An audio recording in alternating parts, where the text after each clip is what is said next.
Bueno, muy buenas tardes. Bienvenidos al conversatorio Desafíos Económicos y Empresariales en tiempos del COVID. La Universidad Autónoma de Manizales, a través de la Facultad de Estudios Sociales y Empresariales y la Unidad de Educación Continuada, presenta a ustedes el conversatorio Impacto Económico y Empresarial de la pandemia COVID-19, en el cual se abordarán temas como los datos macro sobre Colombia y la crisis, desempleo y TRM, impactos fiscal e impactos a nivel empresarial. Nos acompañan el día de hoy los expertos e investigadores del Grupo de Empresariado de la Universidad Autónoma de Manizales. El doctor Daniel Osorio Barreto, bienvenido, doctor Daniel, quien es economista de la Universidad Autónoma de Manizales, especialista en finanzas corporativas de la Universidad Nacional de Colombia, magíster en economía y candidato a doctor en ciencias económicas de la Pontificia Universidad Javeriana, docente universitario y coordinador del Departamento de Administración. Nuestro segundo panelista será el doctor Carlos David Cardona Arenas, economista, magíster en economía, doctorando en ciencias económicas de la Pontificia Universidad Javeriana, docente del programa de economía de la Universidad Autónoma de Manizales y líder del grupo de investigación en empresariado. Continuaremos con el doctor Jaime Alberto Valencia Ramos, economista, especialista en gestión pública, magíster en administración y nuestro actual decano de la Facultad de Estudios Sociales y Empresariales.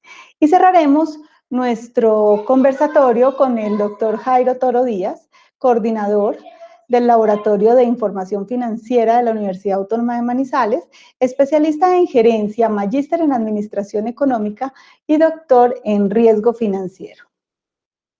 Bienvenidos a todos, agradecemos a quienes están en este momento visualizando nuestro conversatorio económico y damos paso a nuestro primer panelista, el doctor Daniel Osorio Barreto, quien abordará los datos macro sobre Colombia y la crisis. Bienvenido, doctor Daniel. Caro, muchas gracias. Buenas tardes para todos.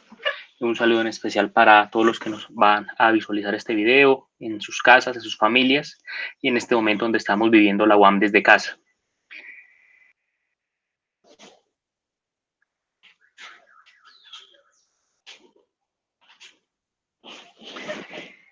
Como se planteó en esta primera parte del conversatorio, vamos a hablar de los desafíos del COVID en términos del crecimiento económico y haciendo una exploración preliminar frente a los datos. Y quiero empezar con esta imagen que fue recientemente publicada en redes sociales, que nos muestra un poco el contexto que estamos viviendo. Distopías que se contemplaban como lejanas, escenarios como el que estamos viendo de la pandemia, pues era común que lo encontráramos en libros, en películas, pero es lo que estamos viviendo nuestras familias, en todo el mundo de manera general. Y es un shock que afecta a toda la sociedad y va a generar una huella, una cicatriz en la historia del mundo. Va a marcar un antes y un después y nos va a llevar una serie de reflexiones en términos de cambiar hábitos, replantear procesos productivos y contemplar la vida de otra manera.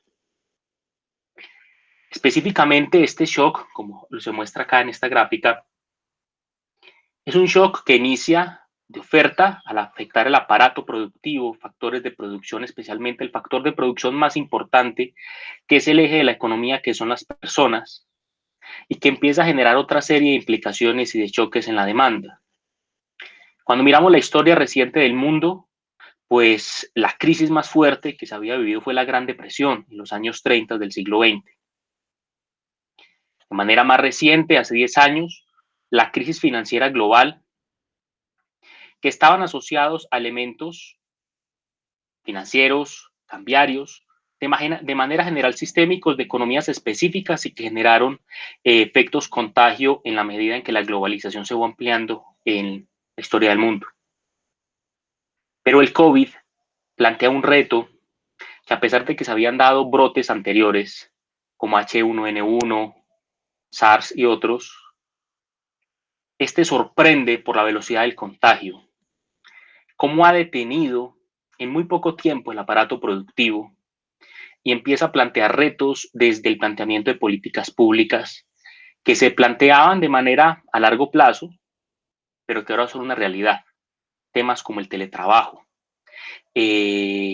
manejos más estrictos en cuidados sanitarios alrededor del mundo en preparación de alimentos, protocolos, entre otros aspectos, empiezan a llegar con más fuerza en las discusiones y se van a quedar, como les mencionaba, han cambiado los retos y desafíos que estaban pensados para esta década, los retos del 2020 como fueron mencionados en los últimos meses, cambian sustancialmente frente a esta contingencia que estamos viviendo. La presentación tiene tres elementos fundamentales. El primero es hablar un poco sobre la incidencia que tiene este shock sobre el crecimiento económico, hablar un poco de las perspectivas de crecimiento económico y relacionar un poco frente a los datos que se están dando, elementos a partir del comportamiento, de la economía del comportamiento. En primer lugar, ¿por qué es importante comprender las incidencias sobre el crecimiento económico? Recordemos que el crecimiento económico no es más que la variación porcentual del Producto Interno Bruto, que nos muestra la capacidad de generar valor agregado que tiene una economía. En el gráfico se encuentra el crecimiento económico de nuestro país desde el 2001 hasta el último trimestre del 2019, que es el último dato disponible. En la historia reciente del país, en este siglo que está iniciando, estamos viendo que el único escenario en el que se había contemplado cercano a cero fue el efecto contagio que tuvo el país frente a la crisis financiera global. Pero tuvo una recuperación caracterizada también por la bonanza del sector minero energético y genera una economía que se ha ubicado a niveles de crecimiento antes de esta coyuntura, a niveles del 3-4%. Y a la larga, si una economía tiene mayores niveles de crecimiento económico, pues va a dinamizar elementos en términos de generación de empleo, de inversión, de consumo, y va a generar un círculo virtuoso que genere implicaciones también en términos del desarrollo. Pero ¿cuáles son esos mecanismos de transmisión que tiene este shock del COVID en las economías? Un informe reciente de la Comisión Económica para América Latina y el Caribe lo resume de una manera muy clara. Lo identifican dos aspectos, unos efectos directos y unos efectos indirectos. Los efectos directos son claramente efectos sobre el sistema de salud, la carga que se presenta en el sistema de salud y la necesidad de una mayor infraestructura y de recursos para responder al número de contagiados y las complicaciones que se puedan derivar. Y en este momento, digamos que la herramienta que podría ser más potente sería una vacuna. Pero como hemos visto en los medios de comunicación especializados, la vacuna va a tardar. En escenarios se plantean cerca de 12 meses. Otros más optimistas desean que son 9 meses, pero aún así va a tardar un tiempo y por el momento lo único que cobra sentido y puede ser útil son las intervenciones no farmacéuticas. ¿Y cuáles son las intervenciones no farmacéuticas? Medidas de autoaislamiento, las medidas de aislamiento preventivo obligatorio que ha tomado el gobierno nacional, distanciamiento social, lavado de manos, entre otros. Son medidas para reducir esos efectos directos, pero que aún así permean el sistema de salud y van a generar contagios indirectos que se mencionan en la oferta y en la demanda. En términos de la oferta, se suspende, se desaceleran sectores del aparato productivo y de esa manera, al desacelerarse el aparato productivo, a suspenderse muchas actividades, el coletazo fuerte es en términos del desempleo y lleva a planteamientos de una recesión mundial, como lo ha afirmado el Fondo Monetario Internacional, con unos sectores más sensibles a esta contingencia: turismo, comercio, manufactura, recursos naturales, entre otros. Y dado esto, se plantean unos efectos de corto plazo y de mediano y largo plazo. De corto plazo, aumento de desempleo, caen los ingresos, caen los salarios, un aumento de la pobreza y de la pobreza extrema, un sistema de salud que requiere más recursos y por ende un gasto público que aumenta para responder a esas necesidades. Y a mediano y largo plazo, pues en la medida de qué tan fuerte, qué tan resilientes sean las economías, serán mayores o menores estos efectos en términos de cierres, quiebras de empresas, reducción de inversión privada. Se empiezan, como estamos viendo, a desintegrar cadenas de valor y cadenas globales de valor y deterioro en capacidades productivas y de capital humano.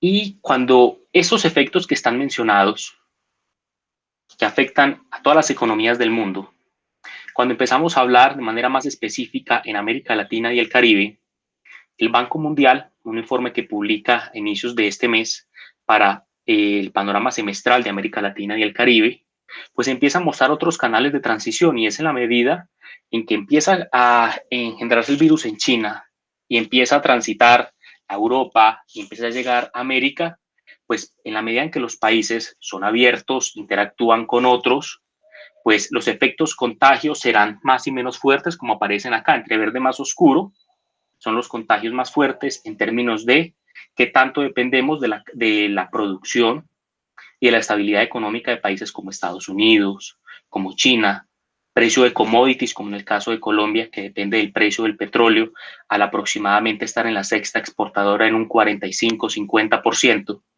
entre otros aspectos. Entonces vemos unos factores que van afectando a las economías y los efectos contagios que se derivan de ella. Dado lo anterior, en la medida en que fue mostrándose desde inicios de este año el número de contagiados, primero en China, y empieza el contagio en otros países, podemos observar cómo en la medida en que el número de casos confirmados fue aumentando, las perspectivas de crecimiento económico mundial fueron disminuyendo. Cuando impacta China, crecimiento se prevé para este año el 2.9, cuando llega a Europa baja el 2.3, y ya cuando llega a generalizarse a otros países hasta llegar a un impacto mundial, pues ya tenemos un pronóstico del crecimiento económico del mundo entre el 3 y el 4%, como consecuencia de los efectos que hayamos mencionado anteriormente. En unas cifras un poco más detalladas, debemos tener en cuenta lo siguiente. Un aspecto que debe quedar claro de esta presentación es que los pronósticos que se hacen son pronósticos basados con información preliminar, generalmente en términos de la medición del Producto Interno Bruto que está asociado al sistema de cuentas nacionales. Para tener datos de país de este primer trimestre, esperamos que en Colombia estén publicados finalizando mayo. Por eso que pronósticos certeros no son posibles de plantearlos por la limitación de los datos.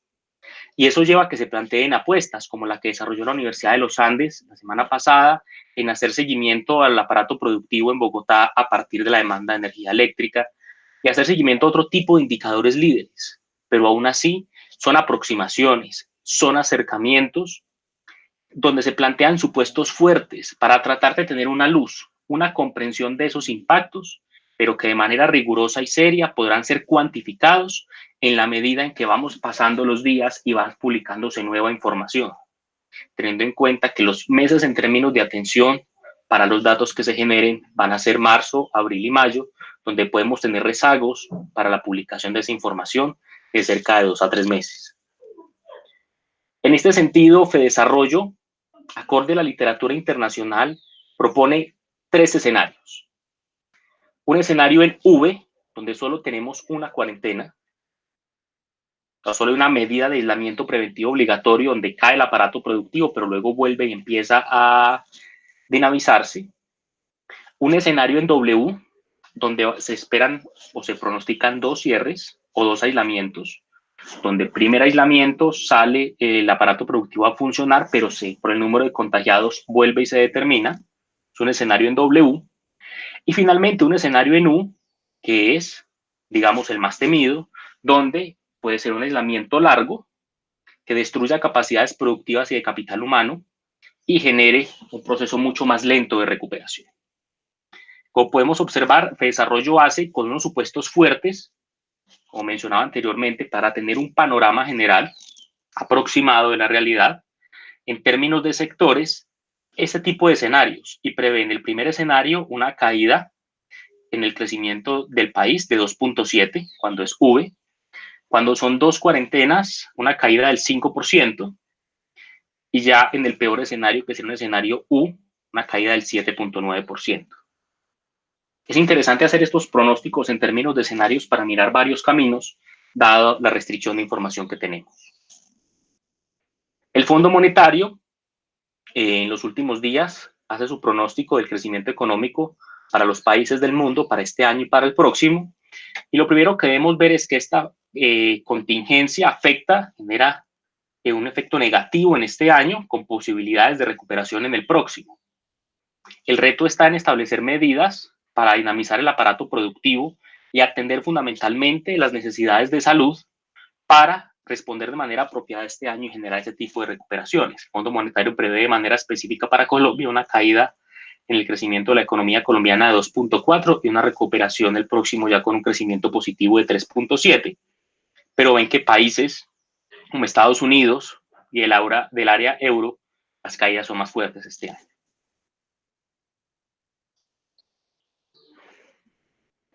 Eso en términos de las implicaciones en términos de crecimiento económico. En términos del escenario global, digamos, a datos de hoy, cerca de la 1:30 de la tarde, tenemos un total de casos confirmados en el mundo de 2.682.000 casos, un total de muertes cercano a 188.000. Y en términos del país que tiene mayor número de contagiados es Estados Unidos, seguido de España e Italia. Como ustedes pudieron observar, el país que empezó con todos los contagios y la transmisión del mismo fue China, pero rápidamente Italia lo superó a China en el número de fallecidos y en el número de contagiados. Pero en las últimas 2 semanas hemos visto el proceso rápido de ascenso en el caso de Estados Unidos. Y aquí es importante hacer una aclaración que es fundamental para la toma de decisiones. Estamos en una sociedad de conocimiento donde tenemos un volumen de información que antes no se evidenciaba en la historia, pero puede ser una época en la que estamos más desinformados. Hay que ser cuidadosos en el análisis de la información y lo que implica para evitar tomar malas decisiones o emitir juicios de valor erróneos. Y destaco el caso de Estados Unidos. Cuando Estados Unidos empieza a disparar el número de contagios, hay un aspecto que está explicado y es por las medidas tardías que tomó el gobierno de los Estados Unidos para el cuidado y el manejo preventivo. Pero también hay un elemento que empiezan a plantear los expertos y es que el número de contagiados ha aumentado en Estados Unidos por la velocidad que tienen de aplicar pruebas rápidas para diagnosticar. Entonces, la razón del número de contagios no solo es el retardo a la hora de la toma de decisiones, sino que también cuentan con mayores recursos para aplicar pruebas, que de manera combinada va generando estos aspectos. Y eso lo vamos a ver cuando contemplemos el escenario nacional. Como les mencionaba, aquí están mencionados en este cartograma cuáles son los focos donde hay un mayor número de fallecidos. En el escenario nacional, esta es una gráfica que resume hasta el día de ayer el total de casos diagnosticados en Colombia realizado por el profesor Jorge Tovar de la Universidad de los Andes. Y nos empieza a mostrar en la línea roja punteada los casos nuevos diarios. Vemos que aquí había un pico, aquí empieza a plantear una dinámica un poco más plana. Nos muestra los datos según el reporte de inicio de síntomas. Y los puntos que ustedes observan acá son las pruebas que se van realizando. Aspectos a tener en cuenta y sobre todo cuando escuchemos la información y veamos la información en medios de comunicación. Hay una diferencia cercana a 11.8 días desde el primer dato que surgió el 6 de marzo hasta hoy, entre la fecha en que se registra el inicio de síntomas y la fecha en la cual se diagnostica. Ahí está el cuello de botella en este momento y necesitamos pruebas más rápidas para facilitar la toma de decisiones. Porque, como sucedió hace cerca de 3 semanas, hubo unos días en los cuales el número de datos registrados cayó y no era porque se estaba aplanando la curva, como se mencionaba, etcétera, sino que había fallo en una máquina que procesaba las pruebas y fue ralentizando o fue volviendo lento el proceso de diagnóstico. Pues hay que ser muy cautelosos. Y por eso el Instituto Nacional de Salud ha aprendido en esta contingencia a publicar información de manera más organizada, más detallada, para poder brindar una información más ajustada y evitar juicios de valor que sean erróneos. El número de contagios que se está registrando, hay que partir que podemos tener escenarios que pueden estar multiplicados por 1.5 o 2 veces en el mejor escenario. en términos de que tenemos ese rezago que les mencionaba, cerca de 10 días. Hay laboratorios en ciudades que apenas se están ubicando. La de Caldas empieza a funcionar, ya aprobado, salió la noticia el día de hoy. Ecuador hoy duplicó el número de casos confirmados porque tenía retenido 10.000 casos. Entonces, el reto que tiene el país y el reto que tienen otras economías es tratar de brindar pruebas rápidas para facilitar la toma de decisiones. Que el proceso sea lento no puede llevar a afirmaciones de que ya estamos llegando al pico de contagio. Por eso hay que ser cuidadosos en términos del análisis de información y en la medida en que podamos seguir manteniendo todas las medidas en el caso de cuidado en casa, porque ese pico que se manifiesta, donde se espera que ya se llegue como una cima para empezar a plantear otras dinámicas, aún no se puede identificar por el rezago que existe en la información. El dato que fue registrado cerca de las 4:30 fue un número de casos confirmados de 4.561, con 215 fallecidos en el país. Y esto nos lleva a identificar unos aspectos relevantes durante esta pandemia. Como les mencionaba, hay un gran flujo de información, pero a su vez hay asimetrías de información. Ante cualquier comentario que se haga, y sobre todo temas asociados a toma de decisiones en las organizaciones o por los responsables de política pública, lo fundamental es ir a los datos existentes para mirar comportamientos que sean reales y observar los tiempos en términos de las pruebas, del número de contagiados, etc. Y eso nos lleva también a pensar desde la lógica de la economía del comportamiento a que nosotros estamos enfrentados a una aversión a la ambigüedad. En este momento tenemos tanta incertidumbre, pues queremos buscar la información de cualquier fuente de información, pero hay que ser cautelosos, ir a las fuentes confiables y a las fuentes fidedignas. Creo que ustedes han visto que en las redes sociales, de un momento a otro, personas de muchas áreas se volvieron expertos en epidemiología. Y no, como dice el dicho popular, zapatero a tu zapato, los verdaderos expertos en salud pública, en epidemiología, son los que efectivamente tienen la autoridad a la hora de plantear las recomendaciones e ir haciendo el seguimiento. Evitar los juicios de valor nos ayudan como sociedad a poder ser más cautelosos y enfrentar esta contingencia de la mejor manera. Otro aspecto que se evidenció fueron los efectos rebaño, como pudimos vivir nosotros en nuestro día a día, en nuestras familias, en los primeros días, se desabastecen los supermercados, las tiendas, por ese efecto de acaparamiento, pero que en la medida en que fue pasando el tiempo y por las medidas que se han tomado, por ejemplo, acá de pico y cédula, entre otros, pues se ha generado una estructura de incentivos para no golpear de manera más fuerte la demanda en términos de desabastecimiento. Por eso es esencial el papel de la formación a la hora de nosotros hacer seguimiento a expertos en el tema para nuestra toma de decisiones personales, organizacionales, etcétera. ¿Qué modelos mentales tenemos nosotros a la hora de la toma de decisiones? Aquí prima el bien común. Y aquí los escenarios de acción colectiva, de reciprocidad, de alteridad, tienen mucho sentido para poder superar esta contingencia. Y en términos económicos, pues nos lleva a plantear una discusión muy fuerte frente al retorno a lo esencial. Quiero finalizar con esta reflexión que propone Richard Thaler, Premio Nobel de Economía 2017 en Finanzas Comportamentales, que nos ilustra un poco esta contingencia y el futuro que nos espera. Los buenos líderes deben ser capaces de crear entornos en los que los empleados, las personas sientan que siempre serán recompensados si toman decisiones lógicas basadas en la evidencia, sea cual sea después del resultado final. El entorno organizativo ideal debería alentar a todos sus miembros a observar, recabar datos y comunicar sus conclusiones. Los líderes se consiguen crear tal entorno tan solo si arriesgan a una cosa, a recibir algunos golpes en su ego, lo cual es un precio pequeño, a cambio de incrementar el flujo de nuevas ideas y reducir el riesgo de desastres. Como les mencionaba, la clave es apuntar a una recuperación del aparato productivo, pero que nosotros en nuestro día a día, las acciones que tomemos, sean acciones informadas, donde se pueda construir a estos propósitos de bien común. Muchas gracias.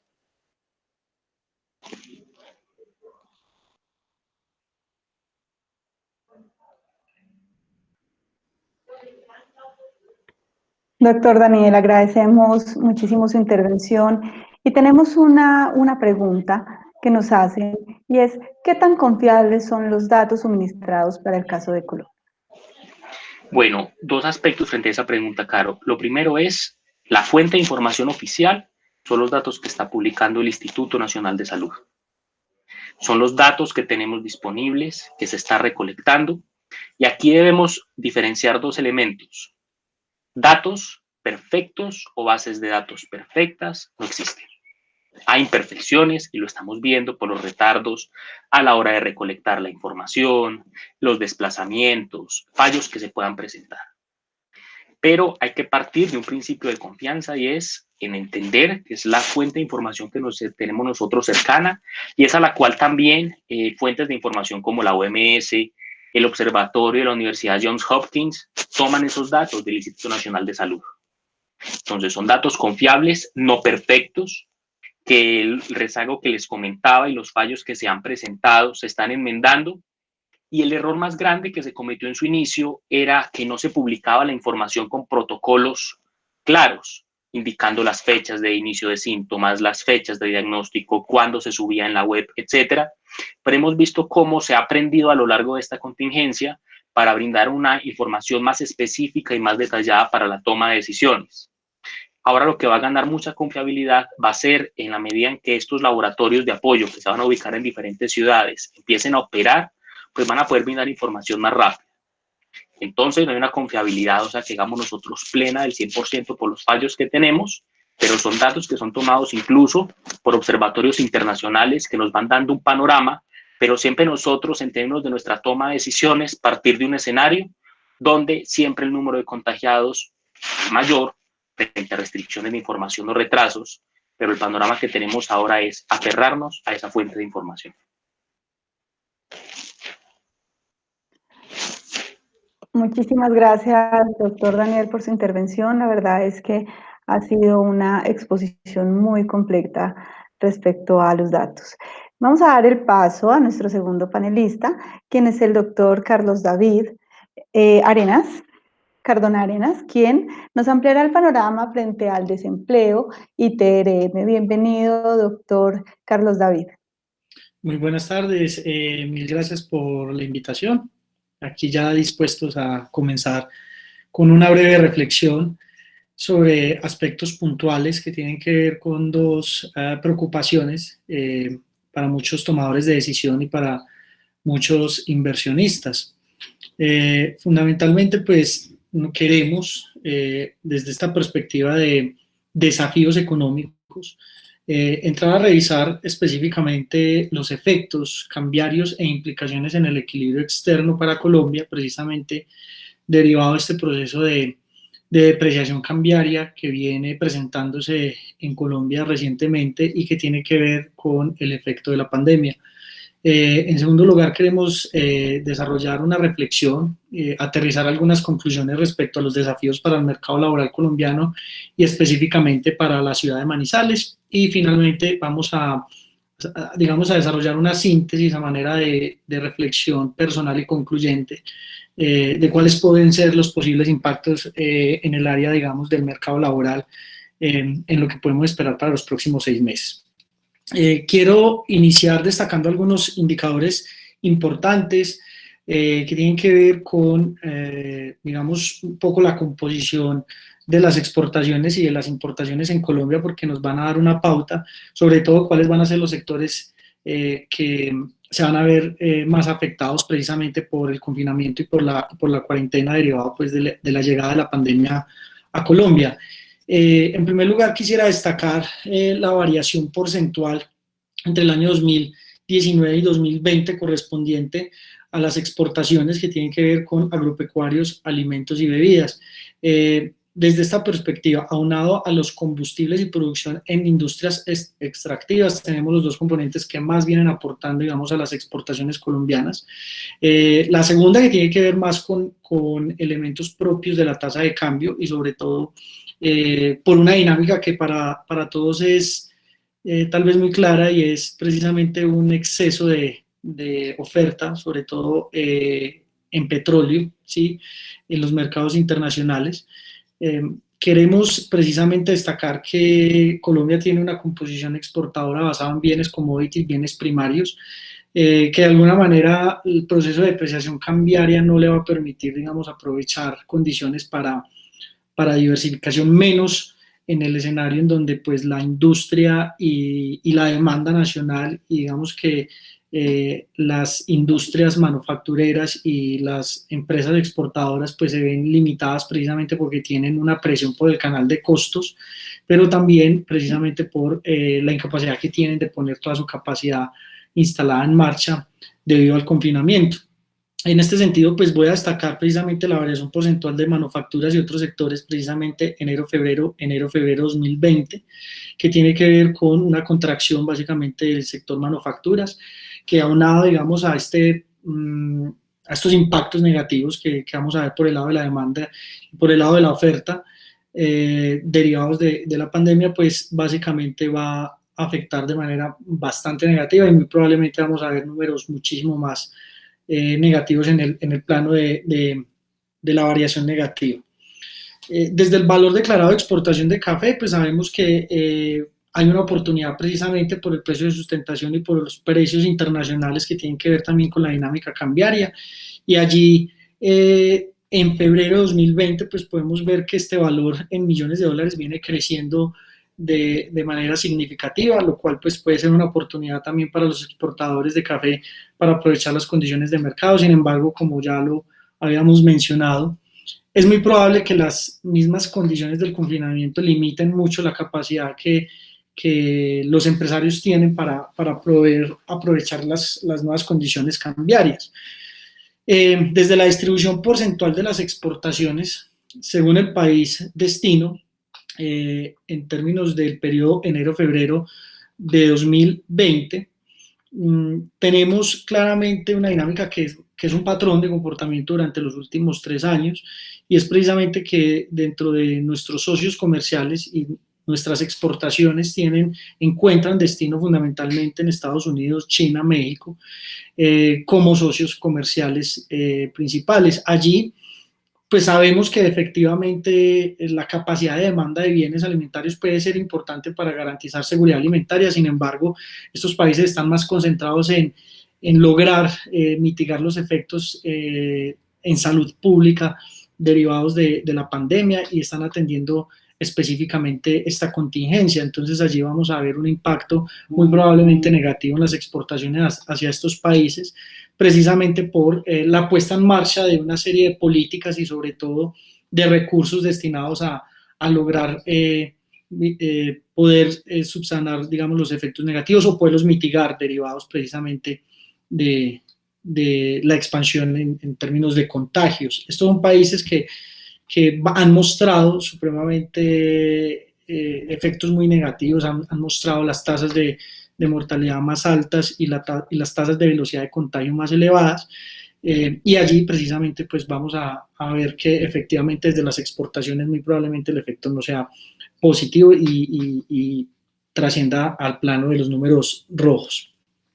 Desde el comportamiento general entonces de las importaciones, importamos bienes agropecuarios, alimenticios y bebidas, combustibles y producción también de industrias extractivas y manufacturas, sobre todo manufacturas. Precisamente estos bienes de capital, digamos que dentro de la variación como tal, pues ya venían mostrando una dinámica bastante débil y vemos que efectivamente pues en el plano del grupo de productos desde la Organización Mundial del Comercio, el grupo de productos correspondiente a agropecuarios, pues viene mostrando una variación positiva, pero sobre todo los alimentos y bebidas.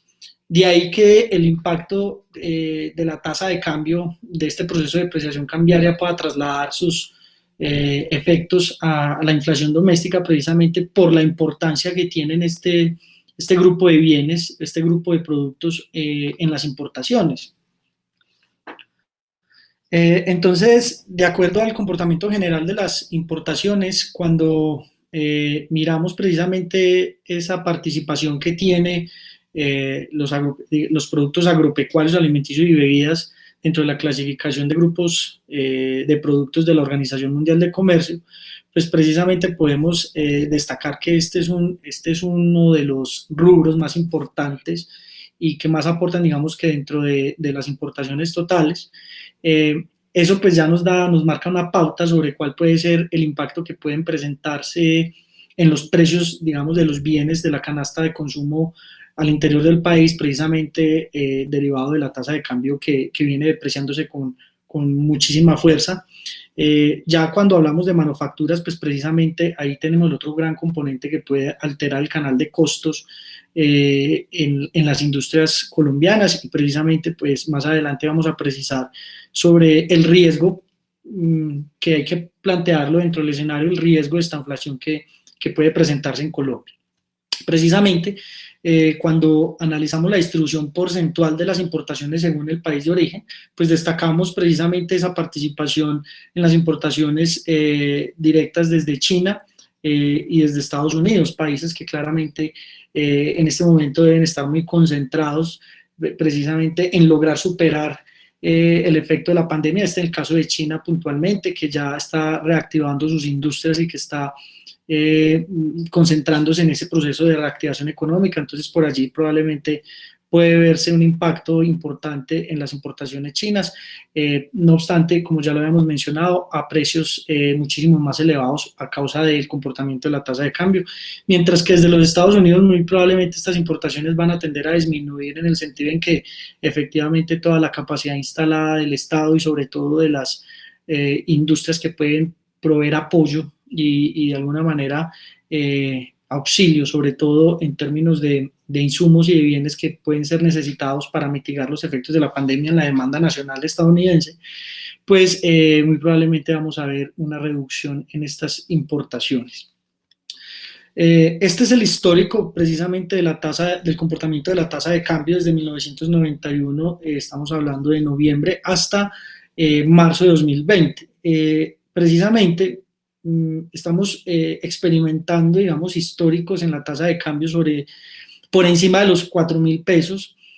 Durante los últimos 15 a 20 días, digamos que la tasa de cambio ha estado ahí sobre los 3.990 a 4.000 pesos, y recientemente, pues, con la bajada de los precios del petróleo también, digamos que este efecto de depreciación cambiaria se ha visto potenciado.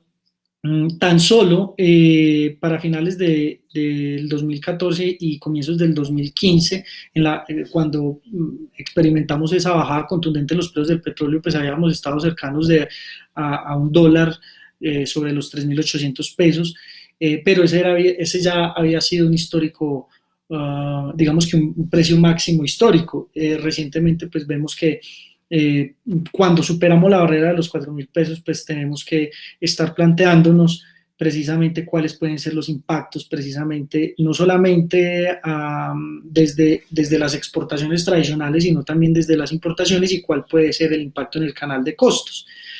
Ahora bien, cuando queremos descomponer el efecto precisamente de ese proceso de depreciación cambiaria, pueden existir como dos explicaciones fundamentales de corto plazo. Una tiene que ver precisamente con el efecto mediático que se produce precisamente de la llegada de la pandemia a Colombia, con el primer caso diagnosticado de COVID hacia el 6 de marzo. Precisamente aquí lo que vemos en pantalla es la serie histórica de casos diagnosticados y la serie histórica de búsquedas en Internet relacionadas con el COVID-19.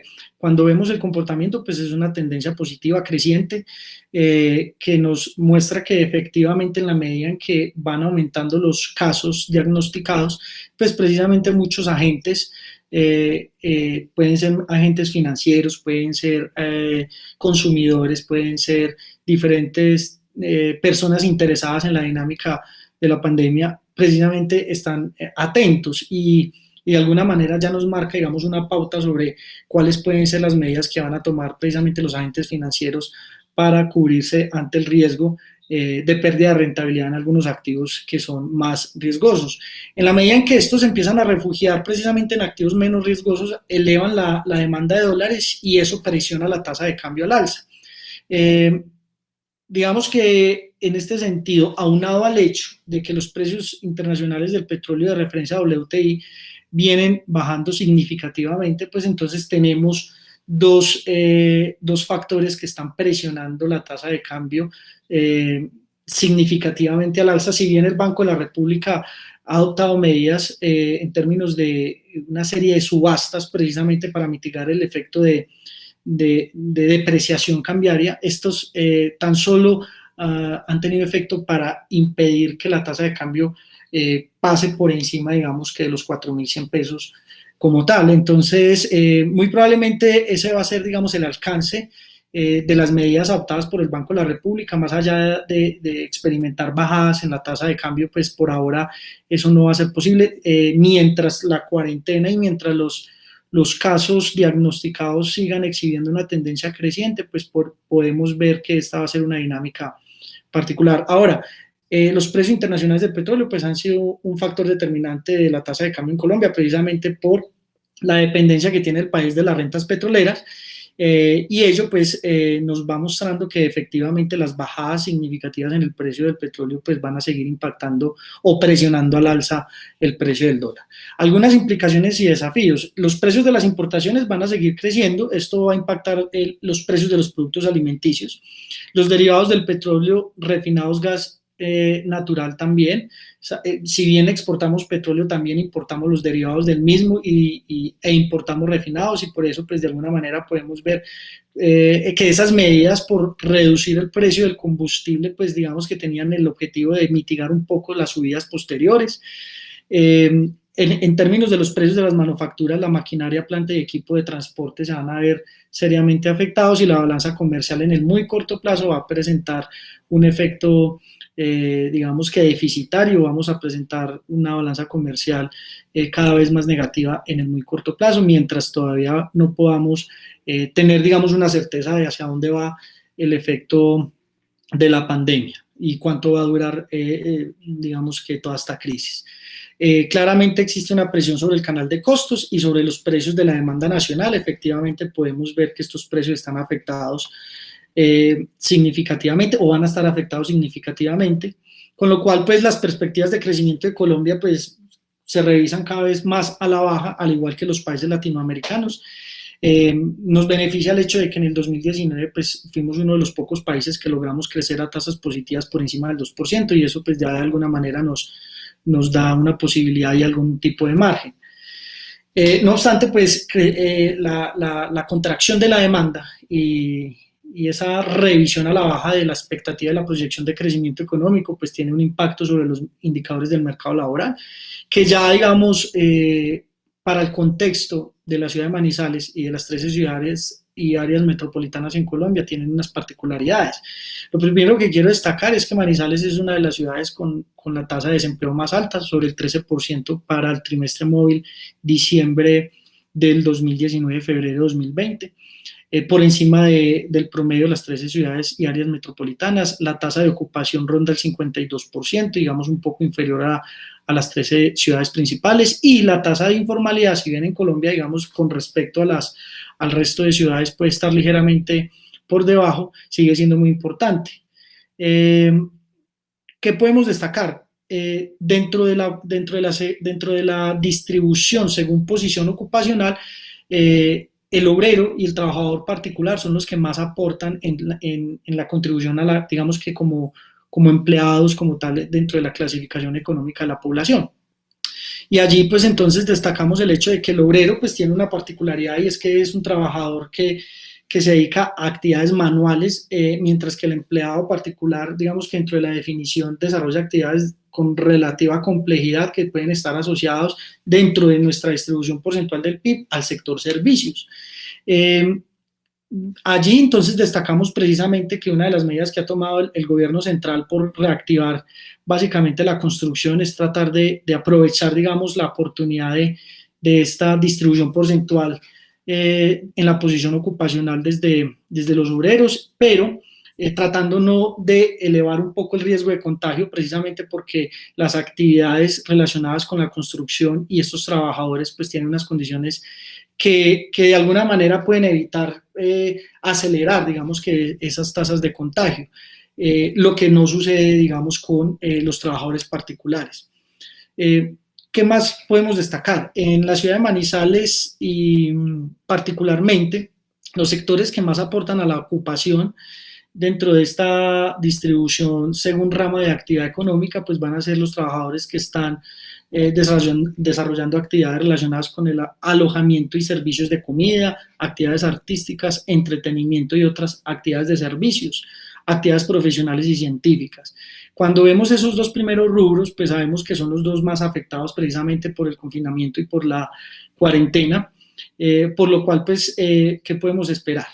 Que efectivamente el desempleo en la ciudad de Manizales se eleve significativamente y propenda por reducir la ocupación, y la tasa de informalidad va a tender a subir específicamente. Lo que les mencionaba frente al riesgo de esta inflación es que efectivamente la caída de los precios del petróleo y el efecto de la pandemia como efecto mediático en los agentes financieros, pues va a llevar a un proceso de depreciación cada vez más fuerte, o que por lo menos va a perdurar por algún tiempo significativo mientras no logremos superar la crisis sanitaria y por otro lado reactivar la economía. Entonces, pues las medidas de contención van a afectar sectores generadores de empleo significativamente en Manizales, como el comercio, restaurantes, hotelería y turismo y actividades inmobiliarias.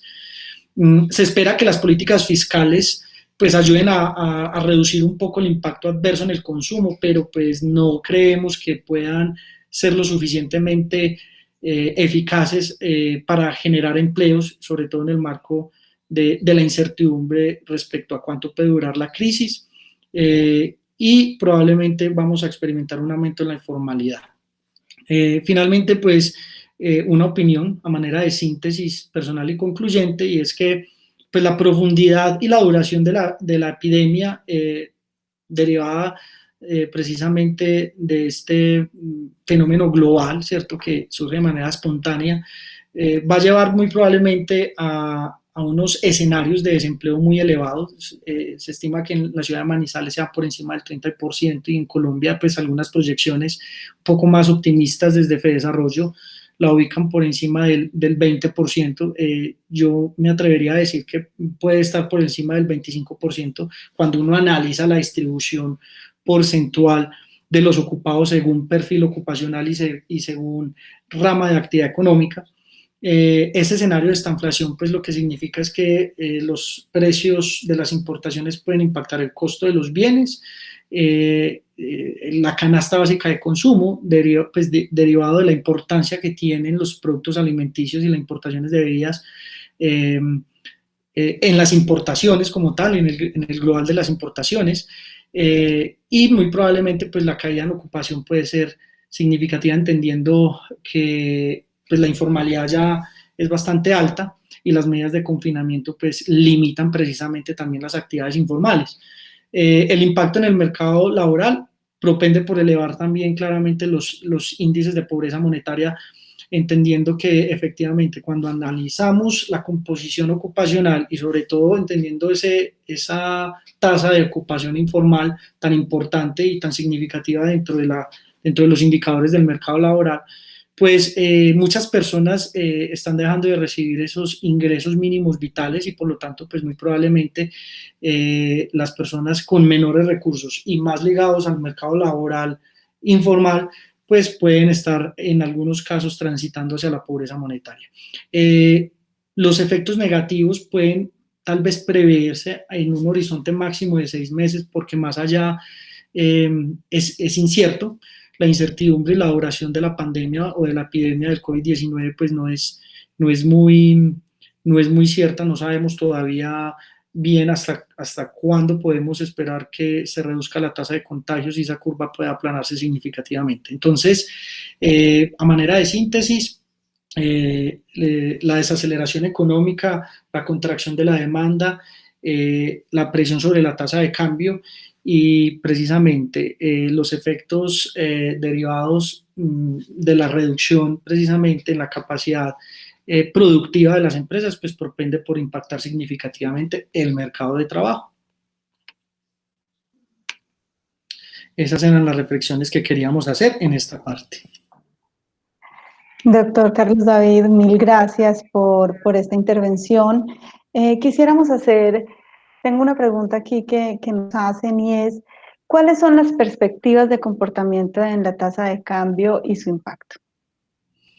Bien, como podemos esperar, hasta que no sepamos con claridad cuál puede ser el final, digamos que en un escenario positivo de la pandemia en Colombia, que tiene que ver con la reducción de los casos diagnosticados y con la capacidad que tenga el sistema de salud precisamente para responder a las exigencias.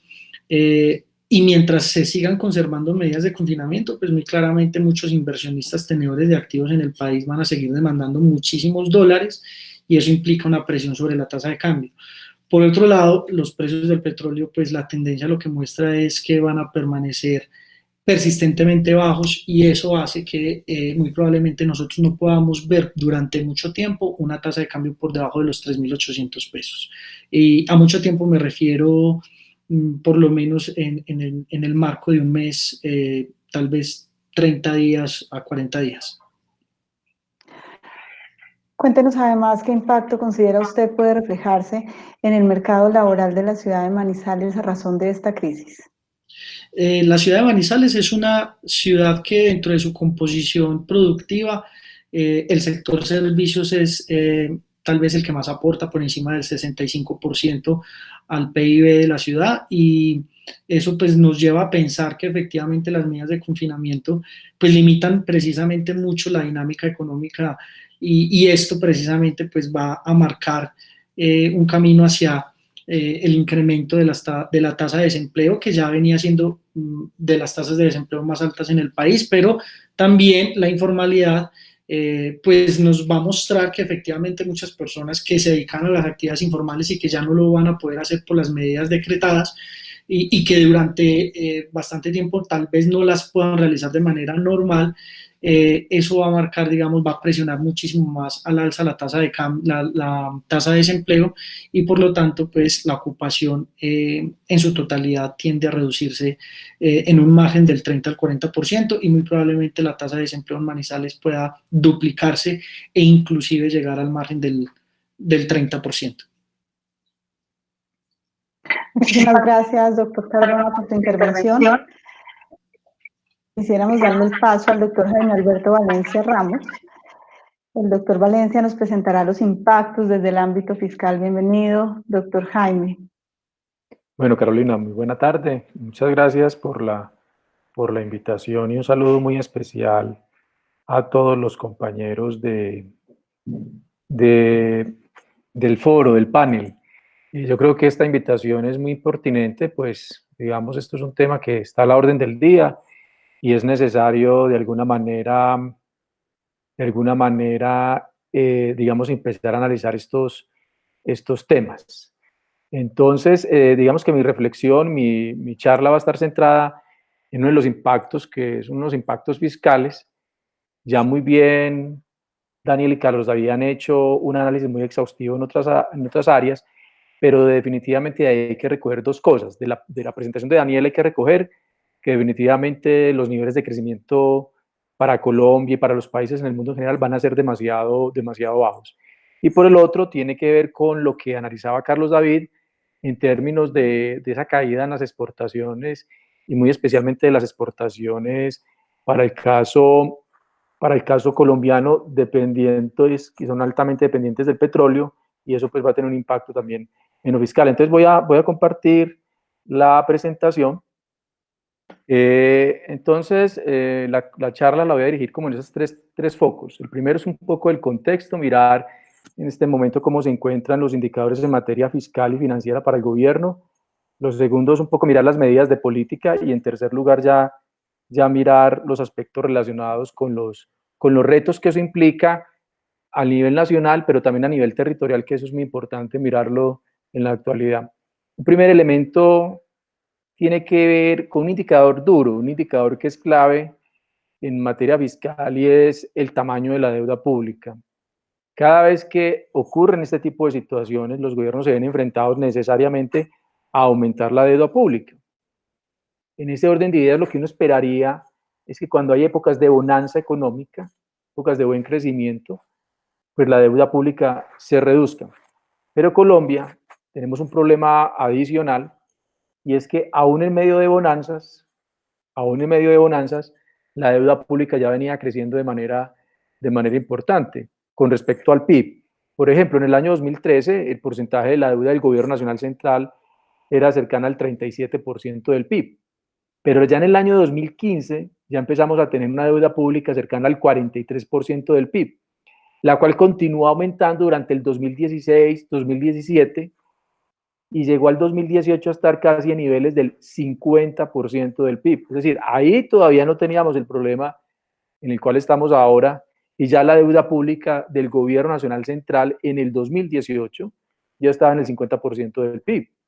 Ahora bien, en el 2019, con una serie de estrategias desde el Ministerio de Hacienda, pues se logró estabilizar la deuda pública. Pero esta es una deuda pública en ese nivel del 50%, para el caso de un país como Colombia, que ya es de por sí ya riesgosa y que quita mucho margen de maniobra en el ámbito fiscal. Y vamos a mirar por qué. Hay un indicador adicional que nos muestra, que se conoce como el balance primario, ustedes pueden ver en la gráfica, pero también está el otro indicador que es el balance pues, total, el balance fiscal. Hablemos primero un poco sobre el balance fiscal, ese balance fiscal que es el que me está mostrando esa relación entre los ingresos públicos y el gasto público. ¿Y qué me está diciendo? Me está diciendo que Colombia tuvo un año muy duro, un año muy difícil, tiempos atrás, que fue entre 1999 y el año 2000. Ahí vemos nosotros que ese déficit fiscal, ese balance fiscal, estuvo cercano al menos 6% del PIB. Eso fue en medio de la crisis financiera que vivió Colombia en esos años, y que fue una crisis de gran magnitud, y que en ese mismo año precisamente el crecimiento de la economía estuvo negativo de niveles del 5,5%. En efecto, ese balance primario, que es el que me muestra, digamos, es un indicador que me da a mí la capacidad de sostenibilidad de esa deuda, o la capacidad de sostener las finanzas del Estado en el largo plazo, pues está evidenciando para ese año también una caída importante, llegando a niveles del menos 3%.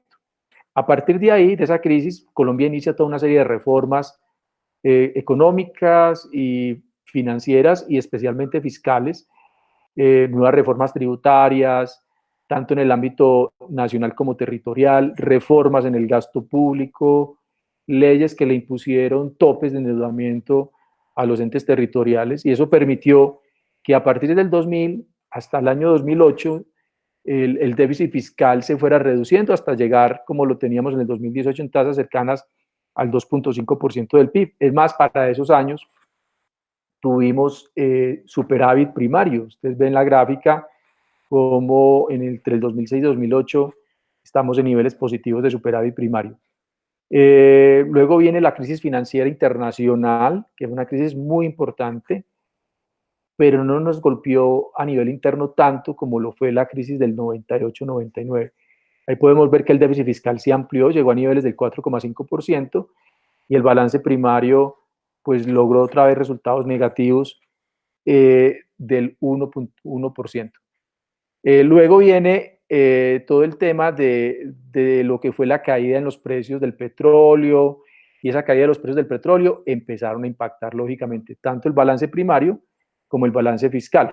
En efecto, el déficit fiscal llegó a estar ahorita en el 2016 en niveles cercanos al 4%, y teníamos en el 2016 un déficit primario del 1%. A partir de ahí empiezan ya otra serie de ajustes. Entonces, ¿qué es lo que nos muestra la gráfica? Que si bien ya teníamos una situación fiscal bastante difícil, ya se estaban dando, digamos, unas situaciones positivas en el sentido de reducir el déficit fiscal, pero también reducir el déficit de balance primario, ese déficit primario. Y hasta ahí, digamos, estaban haciendo las medidas correctas.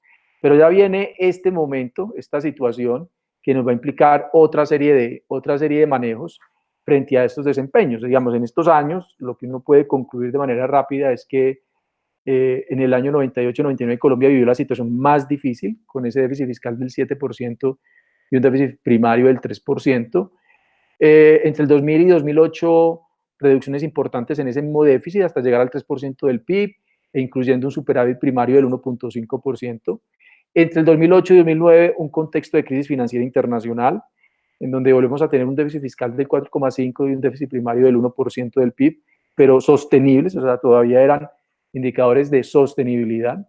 Y ahora, pues, entre el 2011 y 2015, una caída sustancial de los precios internacionales del petróleo que nos lleva nuevamente a un déficit y a un balance primario negativo. Termina esa bonanza y lógicamente entonces el déficit aumenta y hoy al 2019 tenemos con corte al 2019 una deuda pública, según los últimos informes del Ministerio de Hacienda, cercana al 50% del PIB, que entonces ya se vuelve un indicador de muy difícil maniobra. Ahora bien, en esta situación en la que estamos con recesión económica, con caída en la demanda agregada y en el empleo, pues lógicamente las proyecciones fiscales no son muy buenas. Recientemente el Fondo Monetario Internacional, en su informe de perspectivas fiscales, pues hace las siguientes proyecciones.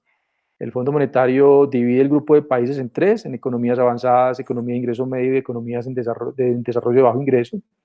Y ustedes pueden ver en la tabla que efectivamente las economías más afectadas son las economías avanzadas, las economías desarrolladas. Seguidamente las economías de ingreso medio y termina con las economías de desarrollo bajo. Es más, el Fondo Monetario Internacional estima un déficit fiscal como porcentaje del PIB para el 2020 para las economías avanzadas del orden del 10,7%. Es un déficit fiscal demasiado grande y para las economías en vía de desarrollo en promedio, donde está Colombia en ese grupo, del 9,1%. Y unos balances primarios negativos muy grandes para las economías avanzadas del 9,4% negativo y para las economías de ingreso medio del 7,2% negativo como porcentaje del PIB. Y eso, lógicamente, ese déficit fiscal tan alto, pero aunado también a un balance primario o fiscal primario tan alto, pues necesariamente se ve reflejado en tamaños de deuda pública muy altos. En efecto, para las economías avanzadas se estima que esa deuda pública puede llegar a 122,4% del PIB. Y eso lo que está significando básicamente es que por cada $100 que se producen en esas economías, ya se están debiendo 122 dólares. Y para las economías de ingreso medio se está estimando una deuda pública del 62% del PIB, que para las condiciones económicas de este grupo de países, para las condiciones estructurales, es una deuda pública demasiado alta. Y eso tiene que ver con varias cosas. Digamos que esta situación está generando altas presiones fiscales. Los gobiernos, digamos, han hecho una serie de estrategias a nivel mundial. Colombia no es la excepción. Colombia ha venido, de alguna manera, aplicando esas mismas estrategias mundiales para contener los efectos negativos de la crisis. Un primer elemento es todo lo relacionado con todo el gasto público y transferencias y subsidios que se tienen que dar para la población que es más vulnerable a estas condiciones. Frente a una caída tan dramática de la economía y una población más vulnerable, es la población de más bajos ingresos, y ahí el gobierno tiene que hacer un esfuerzo muy grande en materia de aumentar las transferencias a esta población mediante los mecanismos que ya tienen existentes, pero también aumentar los subsidios en diferentes bienes y servicios, de manera tal que pueda paliar esa caída de los ingresos. Y es más, hay nuevas fuentes de gasto en materia de ingresos directos a esta población más desfavorecida. En segundo lugar, viene todo un gasto que se tiene que hacer, hay un gasto que se tiene que desarrollar y expandir mucho más, que es todo aquel gasto que está relacionado hoy con la contención de la epidemia y que tiene que ver con el fortalecimiento del sector salud, y en todos los países. O sea, Colombia no es la excepción. Indudablemente somos un país en vía de desarrollo, nuestro sistema de salud no es el óptimo, pero aún los países industrializados o desarrollados se encontraron con una situación anómala y aún así sus sistemas de salud, a pesar de estar desarrollados, no tuvieron la capacidad de dar respuesta. Esto requiere inversiones muy altas en todo lo que tiene que ver con contención, prevención y todo el desarrollo de infraestructura hospitalaria para el tratamiento de la información. Y un otro elemento muy importante tiene que ver con, en otro eje, con el tema de la protección a las empresas, con el tema de la reactivación económica, de empresas que quedan hoy, digamos, totalmente en riesgo. Y eso tiene que ver con el apoyo a las garantías. O sea, los gobiernos vienen gastando mucha plata a nivel mundial. En este caso tenemos ejemplos como Alemania, como Japón, como el mismo Estados Unidos, que han venido aumentando los gastos públicos direccionados a aumentar las garantías financieras a las pequeñas, medianas y grandes empresas. Colombia no es la excepción. Hay unos mecanismos que en este momento, si bien está siendo altamente debatido y discutibles, digamos, es un mecanismo que se está utilizando en el mundo y que hoy por hoy en garantías, como ustedes lo ven en la gráfica, ha llegado a estimarse en 2.7 trillones de dólares en el mundo para contener todo ese tema de, digamos, de las debilidades frente y los riesgos frente al sector empresarial. Para Colombia, ¿qué se proyecta? Pues el Fondo Monetario Internacional también ya viene haciendo estas proyecciones. Son proyecciones iniciales que por parte del fondo, todavía no hay proyecciones, digamos, del orden nacional. Y aquí, digamos, el fondo hace una valoración para lo que se llama el gobierno general. Y es importante aclarar que por gobierno general entendemos tanto el gobierno nacional central como los gobiernos descentralizados. En ese orden de ideas, el Fondo Monetario Internacional estima que para el gobierno general el déficit fiscal para el 2020 puede llegar a estar en niveles del 2.5%. Proyecta un balance primario de 0.6 y una deuda pública del 57,8%, casi cercana al 60%. Entonces vemos que definitivamente para la totalidad del gobierno general el impacto va a ser muy grande en términos de deuda pública y en términos de déficit fiscal. Y eso prende las alarmas y genera grandes retos para buscar la sostenibilidad de esas finanzas públicas a partir de este momento. Y aquí estamos hablando de un indicador que se saca para el gobierno general. Digamos que hay otros estimativos preliminares que hablan del gobierno nacional central solamente y estiman digamos, esas proyecciones, un déficit fiscal para el gobierno nacional central cercano al 4,5%. Y es muy significativo eso porque si bien es una situación muy difícil, no se ve reflejado en lo que fue históricamente con la crisis del 98 y el 99, en donde el déficit fiscal del gobierno central llegó a estar en niveles cercanos del 6%. O sea, si bien en materia fiscal la situación es muy complicada, bastante inestable, muy profunda, pues no, según estas proyecciones, no estaría comparada, no sería igual a la situación que sí vivimos en el 98 y en el 99, que fue de mayor magnitud. Pero digamos que hasta el momento estas son proyecciones y que pues uno estimaría que de alguna manera se pueda comportar en ese sentido. Ahora bien, ¿qué situaciones se van a presentar ante este escenario fiscal? Lo primero, indudablemente hay mayor presión por gasto público. Como lo decíamos, esa mayor presión de gasto público va a estar centrada en transferencias para población vulnerable, mayores inversiones en el sector salud y las mayores necesidades de recursos de financiación para el sector empresarial. Para recomponer ese tejido empresarial es necesario mayores recursos de liquidez al sector empresarial. Pero por el otro lado, los gobiernos se van a ver enfrentados a un menor recaudo tributario en dos perspectivas. Primero, por la caída de los precios internacionales del petróleo, es indudable pues el valor en el que está hoy tan bajo. Y en segundo lugar, por la misma desaceleración económica. Esos dos escenarios, que son dos variables de una ecuación muy sencilla, pues necesariamente van a llevar a incrementos de la deuda pública. Es decir, que acá el instrumento de financiación por excelencia va a ser la deuda pública. Todos los países en el mundo van a estar solicitando mayores recursos para poder endeudarse y poder apalancar los gastos que son necesarios. Pero aquí hay que prender las alarmas en alto y hay que poner mucho cuidado. Es que esa deuda va a implicar en el mediano y largo plazo mayores compromisos de pago. Es decir, esa deuda pública no es gratuita. Esa deuda pública hay que pagarla. Esperamos que las condiciones de pago sean favorables en el largo plazo. Hay que tratar de buscar en este momento mecanismos que la financiación sea muy en el largo plazo, con periodos de amortización más amplios, pero necesariamente implican un compromiso de mayores ingresos y corrientes, tanto del gobierno central como de las entidades territoriales en el futuro, tanto en el mediano como en el largo plazo. Frente a eso, es necesario pensar en reformas tributarias. Lógicamente, no reformas tributarias en el año 2020, pero sí a partir del año 2021, reformas que le den a los gobiernos la posibilidad de perfilar la financiación de esa deuda pública sin ir a sacrificar las posibilidades de crecimiento y generación de empleo. Ahora bien, para los entes territoriales, que no están ajenos a esta situación de los gobiernos nacionales, lo primero que van a ver evidenciado los entes territoriales es que se les van a reducir las transferencias por SGP, pues porque en términos de norma, ese SGP depende mucho del crecimiento de la economía. Si la economía está creciendo menos, pues lógicamente el gobierno nacional va a tener menor recursos de SGP y va a haber una menor transferencia a los entes territoriales. E indudablemente eso va a afectar la financiación de sectores de desarrollo social claves como son precisamente la educación, la salud y obras de desarrollo dedicadas al deporte, cultura y recreación.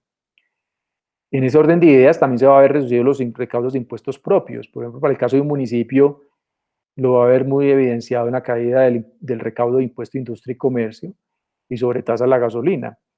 Digamos que en este momento hay una situación compleja y es la siguiente. Este año las empresas no tienen mayor caja para pagar los compromisos de estos impuestos locales, que son liquidados con base en ingresos del año pasado. Pero asimismo, el año entrante, 2021, las liquidaciones que se hagan en el 2021 pues son con base en los ingresos de este año 2020, que de por sí son muy bajos. Entonces, ahí va a haber una caída en los recaudos de industria y comercio sobre tasa a la gasolina. Y en los gobiernos territoriales, indudablemente, hay dos impuestos muy afectados, en primera medida, que son el impuesto al consumo, específicamente cerveza y licores, y el impuesto de vehículos. En ese orden de ideas, aquellos entes territoriales que tengan un margen de financiación, algún margen de deuda, pues tendrán que recurrir al endeudamiento público. Necesariamente van a tener que recurrir al endeudamiento público, lógicamente con medidas que permitan irlo estabilizando en el mediano y largo plazo. En ese orden de ideas, el 2020 está lleno de retos en términos de gasto y eso implica que es necesario aplazar gastos. No se podrán hacer gastos este año, gastos públicos. Hay que priorizar los gastos. Entonces, en este caso hay unas prioridades, unas urgencias que hay que hacer y otros gastos que pueden ser aplazados para el año 2021-2022, y eso implica que tiene que haber un redireccionamiento de los presupuestos públicos. Digamos que los entes territoriales este año ya tienen sus presupuestos públicos aprobados el año pasado, pero dadas las coyunturas van a tener que empezar este año a replantear, a redireccionar ese presupuesto público. Fundamentalmente yo siento que tiene que ir redireccionado a dos grandes sectores. Primero, el sector de la salud, y segundo, lógicamente, a todo lo que tenga que ver con desarrollo productivo y jalonamiento de las empresas y competitividad del tejido empresarial. Otro elemento clave para las entidades territoriales hoy es que tienen que entrar ya a analizar sus estatutos tributarios, de qué forma pueden algunas entidades que tienen muy desactualizadas esas estructuras tributarias mejorar los recaudos acorde con la situación que se está viviendo y también que permitan incentivar la actividad económica. Puede otra estrategia darse a nivel local que puede ayudarle mucho al sector empresarial es aplazar los pagos de impuestos locales para sectores estratégicos. Algunos entes territoriales, como es el caso nuestro en Manizales, han venido ampliando las fechas de pago a diferentes segmentos de la población en materia de impuestos locales. Y otro elemento muy importante, yo creo que estamos en un momento en donde es necesario lo que se dice apretarnos el cinturón. Entonces, en ese orden de ideas, importantísimo, reducir los gastos de funcionamiento, tanto a nivel nacional como a nivel territorial. Y eso es bien importante. Recientemente el gobierno nacional le aplicó una estrategia de reducción de gasto de funcionamiento y eso, por ejemplo, le permitió en un presupuesto público que tiene la nación cercano a 270 billones de pesos, le permitió ahorrarse solo por gasto de funcionamiento una cifra cercana a 3,5 billones. O sea que sí es una muy buena estrategia de ahorro en materia de recursos. El otro elemento es que definitivamente la necesidad, y como bien lo planteaba Carlos David, la necesidad de aumentar la liquidez a la economía está haciendo que hoy las tasas de interés empiecen a bajar.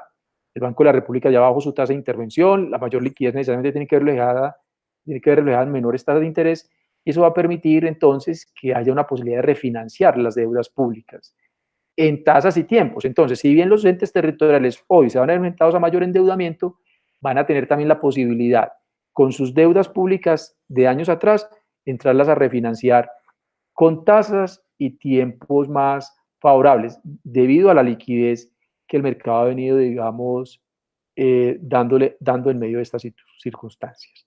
Bueno, básicamente esa es mi presentación que quería pues compartir con ustedes. Entonces, estoy abierto a las preguntas, Carolina. Gracias, doctor Jaime. Cuéntenos, ¿cuáles serían los riesgos financieros que impactarán a los gobiernos del mundo con la situación actual? Bueno, eso es una pregunta muy interesante porque ahí en este momento precisamente hay una discusión. Yo lo quiero poner en estos términos, un poco más, como más didáctico. Cuando nosotros vamos a un banco a pedir un crédito, ese banco analiza nuestra capacidad de pago y nuestra capacidad de pago está asociada a nuestros ingresos y a nuestros valores de activos. Bueno, hacen unos análisis de esos indicadores. Para los gobiernos nacionales y territoriales, un indicador clave a la hora de solicitar un crédito es lo que se llama la calificación de riesgo. Y la calificación de riesgo se la otorga una calificadora internacional de riesgos, que en este momento en el mundo, ellos califican a todos los países y también califican a los entes territoriales. Pues la idea es que los entes territoriales y las economías de los países tengan calificaciones muy óptimas, que les permita acceder a recursos financieros a tasas de interés más bajas, porque van a estar asociados a riesgos menores. Pero resulta que hoy todo el mundo estamos en la misma situación.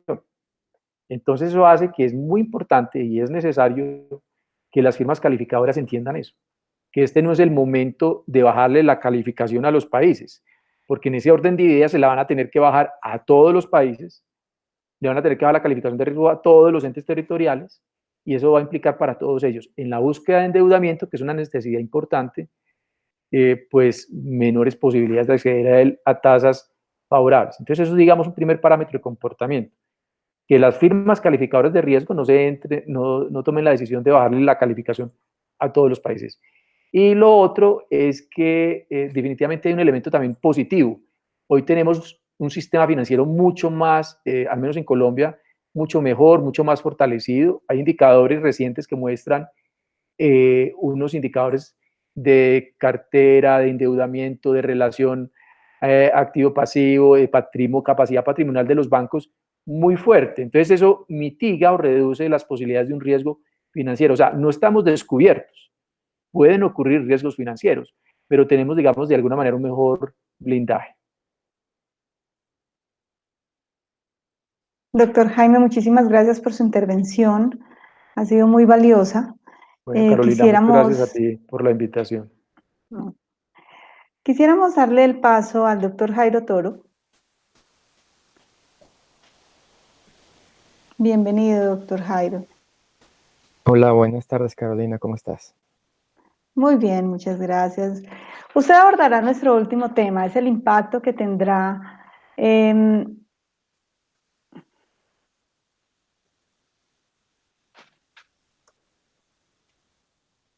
impacto en el entorno empresarial que tendrá toda esta pandemia actualmente. Bienvenido y le damos la bienvenida pues a este conversatorio. Muchas gracias, Carolina.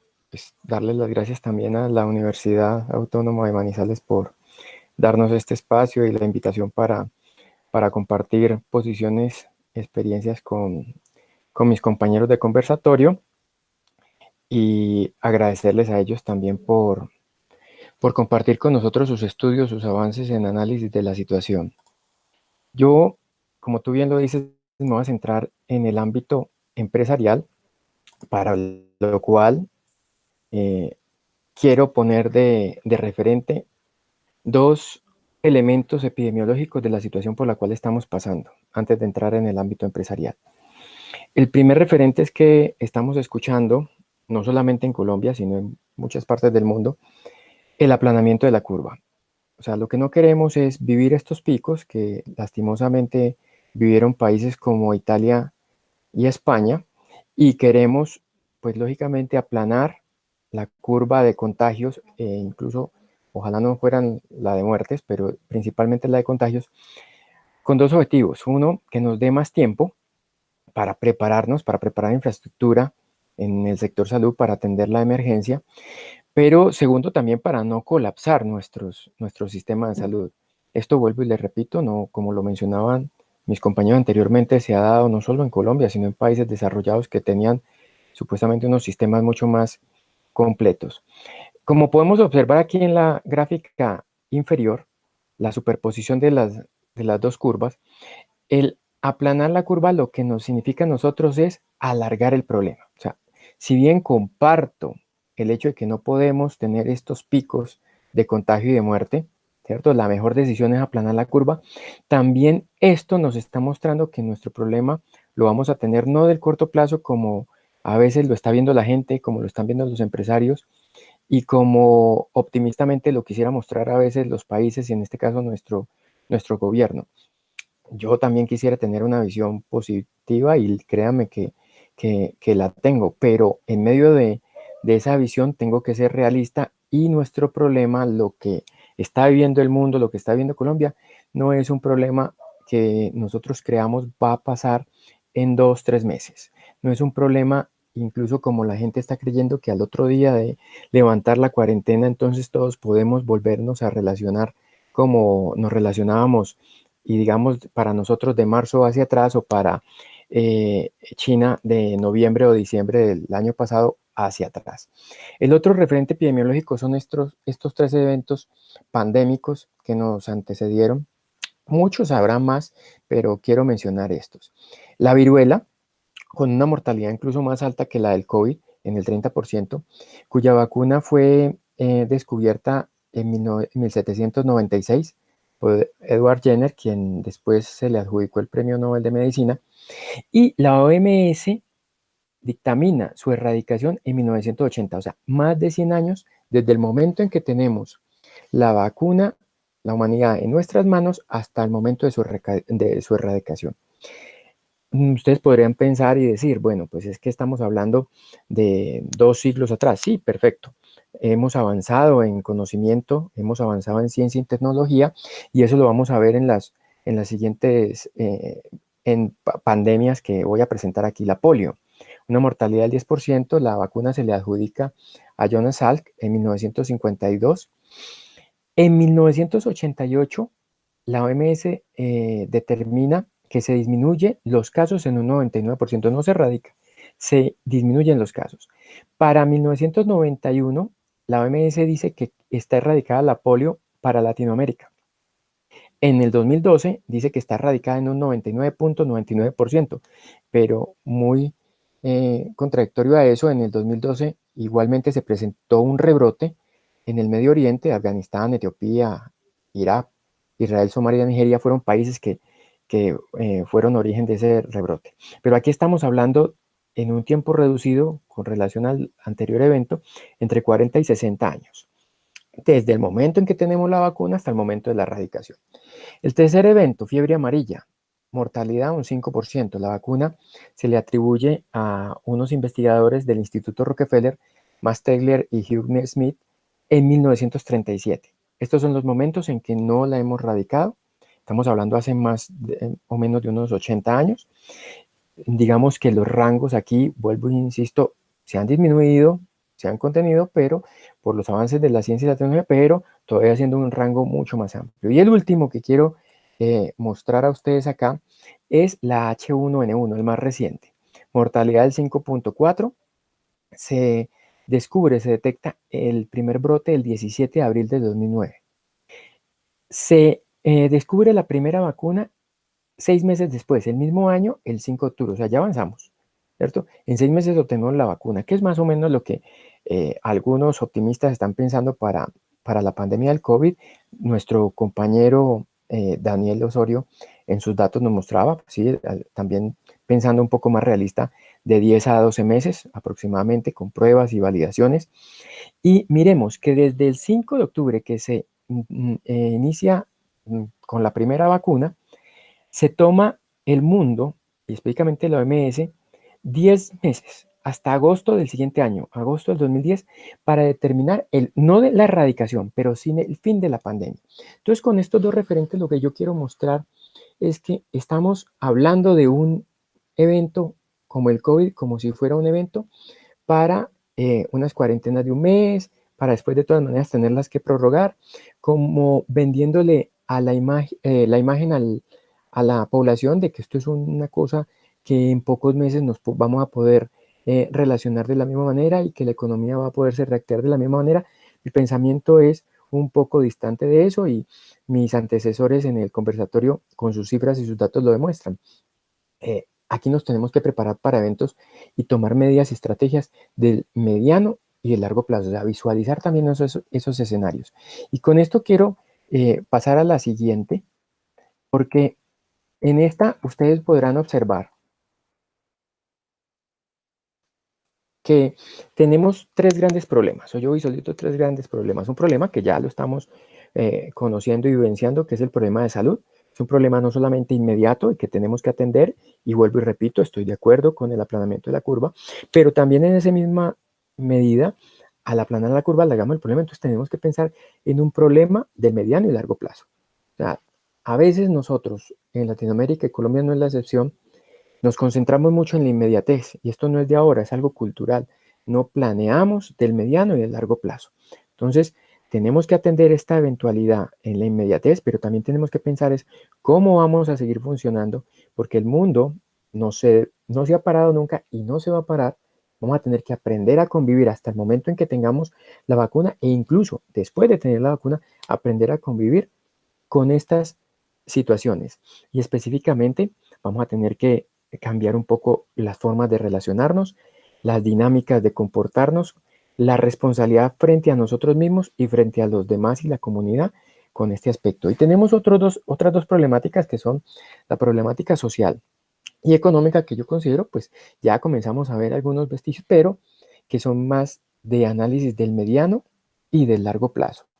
En esa misma medida de mostrar datos para esto, presento aquí un estudio de JP Morgan que hace una investigación con 600 pymes en el mundo, en las cuales determina que para esas pymes, de la totalidad del 25%, su caja, que es el dinero disponible para el corto plazo, su caja les alcanzaría o tenía una disponibilidad para 13 días. El 50% restante, que es el grueso de la población, tendría una disponibilidad de caja para aproximadamente 27 días. Y el 25% restante tendrían una disponibilidad de caja para aproximadamente 2 meses, 62 días. Esto lo acabamos de ver también mencionado por el CEO y fundador de Arturo Calle y de Vélez hace un par de semanas en cadenas nacionales, donde nos decían, nosotros tenemos capital para asumir nóminas máximo por 30 días, máximo 2 meses.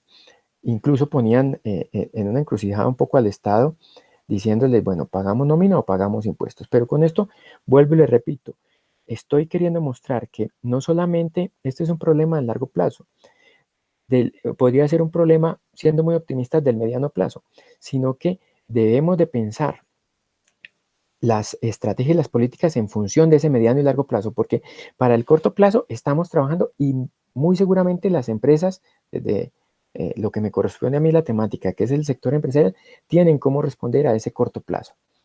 Siguiendo con esta presentación, vemos cómo en los medios y en el gobierno se toman estrategias principalmente para el sector empresarial e inyectamos grandes capitales al sector financiero. ¿Para qué? Ese músculo financiero brinde garantías y brinde liquidez al sector empresarial. Y aquí quiero retomar dos conceptos. Ustedes lo están viendo en la parte superior de la transparencia: liquidez versus capital de trabajo. Si nosotros retomamos los autores sobre liquidez, la liquidez es el dinero disponible después de que cubrimos las obligaciones de corto plazo. Yo pregunto, ¿queremos que las empresas tengan dinero disponible o lo que queremos es que tengan capital de trabajo para operar? Y aunque parezca un juego de palabras, son dos conceptos que traen de fondo un análisis diferente. Y yo creería entonces que debemos de pensar mucho sobre qué estrategias vamos a implementar para vuelvo y le repito, la mal llamada liquidez, o si realmente lo que queremos es liquidez para el sector empresarial, o para inyectarles y darles facilidad para tener su capital de trabajo, no solamente en el corto, sino en el mediano plazo. Y miremos un poco la estructura de capital, sobre lo cual estoy hablando, y es que tenemos por un lado los activos corrientes, y en esta ecuación entonces yo podría inyectarle capital de trabajo a las empresas aumentando sus activos corrientes, y por ahí entonces sale la estrategia, vuelvo y repito, del Estado, mediante créditos blandos, líneas blandas de crédito o garantías, pero todos sabemos y hemos escuchado la frase del cotidiano, el común, que dice: no tapemos un hueco destapando otro. ¿Será que la mejor forma para salir de una crisis en estos momentos en el sector empresarial es endeudándonos más? ¿Por qué? ¿Por qué lo digo? Porque no estamos viendo cómo en esta ecuación hay dos partes y la otra parte no la estamos mirando, ¿cierto? Entonces, en la otra parte encontramos los pasivos corrientes. Y en los pasivos corrientes, la principal, las obligaciones laborales. Entonces, de hecho, los empresarios nos dicen: tenemos de pronto en el corto plazo cómo responder a esas obligaciones laborales, pero no estamos brindando alivios por ese lado.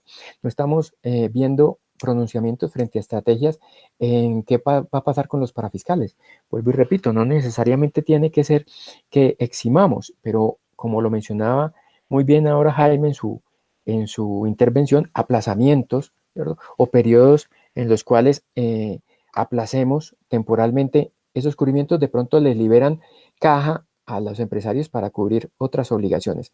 Proveedores, pues efectivamente en esa cuenta es muy complicado porque surge un círculo vicioso, y es que negociar con proveedores de materias primas, de insumos, pues resulta, o crear alivios en esa vía, pues resulta que a su vez esos proveedores de insumos, servicios y materias primas son otras empresas que también están requiriendo precisamente capital de trabajo.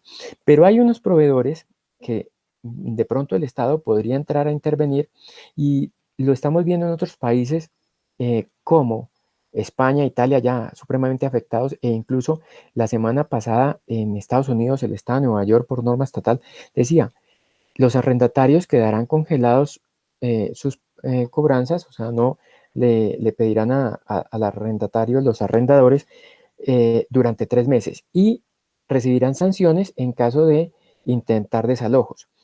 Vuelvo y repito, si esto no viene desde el orden estatal o un orden superior en donde se creen este tipo de estrategias, muy difícilmente entre arrendador y arrendatario lleguen a este tipo de consensos y de negociaciones, como lo escuché en alguna cadena nacional pretendiendo que a través de las oficinas de negociación de conflictos de las cámaras de comercio llegaran a este tipo de acuerdos. Y hay otra parte en proveedores que son servicios públicos. A los estratos menos favorecidos de pronto ya han habido algunos pronunciamientos, pero es que el estrato medio es donde encontramos muchos de los empresarios nuestros que son empresarios pymes. Y esos servicios públicos, ¿por qué no pueden ser también congelados durante un periodo de tiempo que le den algún tipo de alivio y generar nuevamente algunas bondades en la caja de estos empresarios, que recordemos que por los datos de la Superintendencia de Industria y Comercio para el año pasado, las pymes son cerca del 80% en Colombia. Obligaciones financieras. También en los pasivos corrientes las obligaciones financieras cumplen un rubro importante, pero ya hemos escuchado bastantes alivios, por lo menos de parte del sector bancario, donde dicen que los créditos de hipotecarios van a tener un plazo hasta de 6 meses congeladas sus cuotas, no van a haber cobro de intereses, sino a haber reportes centrales de riesgo. Además de eso, créditos de consumo entre 3 y 4 meses dependiendo de la entidad. Pero yo ahí también hago una observación: ¿será que nuestros empresarios son los de mayor cantidad de créditos hipotecarios? Yo creo que el alivio debería ser no tan del corto plazo, 3, 4 meses, para los de consumo, porque es allí donde se ubican más los empresarios nuestros, no solamente de la región, sino de Colombia. Y el último, ahora lo tocaba el doctor Jaime: los impuestos, la carga impositiva. No estamos diciendo de pronto que no se paguen los impuestos, sino que hayan ciertos plazos, cambios de fechas en pagos o incluso aplazamientos. Vemos cómo Europa le está diciendo al sector empresarial, el impuesto de este año, que realmente estamos pagando el del 2019, quedará para pagarse diferido en el primer semestre del 2021 y a su vez en el segundo semestre pagarán diferido el impuesto de este año. Y eso créanme que de verdad genera un alivio y no solamente pensando en el corto plazo, porque todo esto, su nombre corriente representa corto plazo, 30, 60, 90 días y vuelvo, insisto, vamos a sufrir efectos del mediano y del largo plazo. Algunas de las medidas más importantes, como para mencionar que hemos visto y que ha tomado el Estado, inyección directa al sector salud, pero volvemos al mismo discurso y es medidas de inyección del corto plazo para comprar insumos, ¿cierto? Para atender la crisis, para comprar ventiladores, infraestructura y tecnología. Pero vuelvo sobre algo que mencioné hace unos minutos. Latinoamérica y Colombia se han especializado en tocar la inmediatez. No hacemos planeaciones de mediano y de largo plazo. Los problemas de salud que estamos viviendo ahora, no solamente por la pandemia, o sea, el problema de que el sector salud esté sin seguridad social, ¿cierto? No estén cubiertos los riesgos, no tengan una buena contratación, no es un problema nuevo. Cuando estábamos negociando el TLC, una de las cosas que exigían los norteamericanos en el TLC era el desmonte paulatino de las famosas cooperativas asociativas del trabajo. ¿Por qué? Porque habían deteriorado principalmente en el sector salud la contratación y el cubrimiento de la seguridad social y los riesgos. Transferencias a familias, principalmente programas como Familias en Acción, Colombia Mayor, ¿cierto? Y otros como más específicos como Bogotá Solidaria, pero volvemos a lo mismo, son inyecciones que si bien hacen un alivio a sectores vulnerables, yo pregunto dónde queda la clase media, estrato 3, 4, que además son grandes generadores de empresas de nuestras pymes y vuelvo a decir, insisto, grandes generadores a su vez del empleo para esas poblaciones vulnerables. Entonces, ¿dónde generamos el alivio? Los alivios financieros que ya mencioné, principalmente el sector bancario ha mostrado algunos favorecimientos para créditos, pero volvemos sobre la misma medida, créditos que si hablamos de crédito hipotecario, que es el de más amplio plazo, de 6 meses, pues podríamos hablar de un alivio del mediano plazo. Y unas medidas con miras a generarle mayor liquidez al Estado para poder cumplir con todas esas estrategias que no solamente estoy mencionando aquí, sino que el doctor Jaime Valencia también las mencionó, y es, por ejemplo, la reducción de tasas de interés por parte del Banco de la República, la generación de repos y la movilidad de recursos fiscales para que el gobierno pueda tener liquidez e inyectarle a ciertos sectores y ciertas estrategias que está mejorando, principalmente en atención de la crisis, corto plazo. Entonces, para finalizar, ¿cómo visualizo y cómo veo que se pueden ver afectadas en el mediano y en el largo plazo nuestras empresas y nuestro sector empresarial? Primero, en la producción y la movilidad, ¿cierto? Vamos, como les decía ahorita, vamos a tener que convivir con esto, y no solamente porque no encontremos rápidamente la vacuna, sino porque aún encontrándola, como vimos en los antecedentes epidemiológicos, el proceso de erradicación y de control de eso se va a demorar algunos meses. Yo creería que hasta el próximo año. Entonces, medidas como el distanciamiento social, ¿cierto? Y no solamente desde el punto de vista de la relación de las personas, sino en el trabajo, las reuniones, el trabajo, la forma como organizamos la producción. Entonces, eso nos van a generar y nos deben de generar nuevos entornos de trabajo y producción. También el transporte y la logística, los desplazamientos van a cambiar, tienen que estar no solamente más restringidos por vecindad, por cortitud, sino también con mayores protocolos, porque debemos de controlar rigurosamente que no hayan unos rebrotes. Esta pandemia tiene esa problemática. Pueden y están existiendo ya en Europa rebrotes y nuevos picos en la curva. Yo me hago, por ejemplo, una pregunta. Estamos viendo hoy en Europa cómo en el metro no permiten a 2 personas estar continuas, sino una frente a otra. ¿Será que los vagones de empresas de transporte masivo como Transmilenio, Mío en Cali, bueno, en fin, en diferentes ciudades, aguantan y son viables con 16 personas por vagón? Y algo que ya estamos aprendiendo, pero que también a medida que vamos aprendiendo vamos encontrando las grandes limitantes y que tenemos que mejorar las limitantes para ser más eficientes, como es el teletrabajo. Por parte del escenario económico y empresarial, como lo decía ahora, pues y además lo mostraba no solamente Jaime, sino Carlos David en sus cifras y en sus datos de proyección de crecimiento económico. Va a haber una contracción y esa contracción nos va a hacer que gradualmente tengamos reducción no solamente en la economía, sino en el comercio. Y esas reducciones, además, nos van a obligar a concentrarnos y para reactivar nuestra economía nos vamos a tener que concentrar en mercados más locales y regionales. Pero no solamente por la vecindad, por la lentitud en la que nosotros vamos a poder responder a las necesidades de nuestro mercado, sino porque incluso los países muy seguramente van a tener que ir tomando y en medidas de temporalmente cierres de fronteras para controlar rebrotes, ¿no?